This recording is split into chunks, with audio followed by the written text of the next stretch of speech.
Now, throughout the series, we've shown you some beautiful gardens, both private and public, right up and down the east coast of Australia. And you'll know that when it comes to the west coast, well, I do a lot of the filming in my own backyard.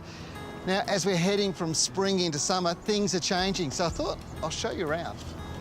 The fruit trees have done really well again this year, and much of that's due to the birds and the bees doing their job. Apricots, peaches and nectarines are booming away. And one job I'm undertaking at the moment is thinning fruit out. Now, the trick is to go through and literally take off every second fruit. This just allows all that energy to be directed straight to the plant's fruit, not trying to produce too many fruit. And the great thing about the excess fruit is you can give it to your chooks, or you can also throw it into the compost bin and it makes wonderful compost. I've got a few to pick off here though. There's a lot of fruit on this tree. The vegetable garden is only really just taking off after a longer, cooler winter in my district. One job that's vitally important is tying tomatoes up to their stakes at this time of the year. Now, there's a few different techniques you can train your tomatoes to.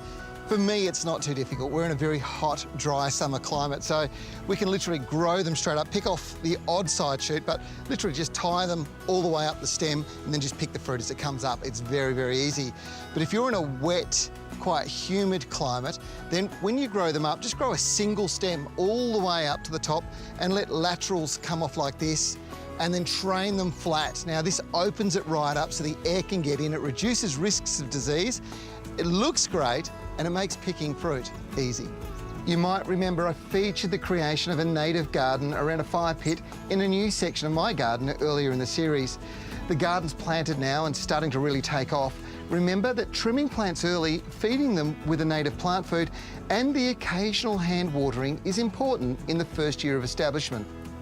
These little starter plants have got established quite well. I don't want them to set back on a stinker of a hot summer's day, so I'll be hand watering them through the summer months. It's probably about once a week, just to keep them growing and help them get established.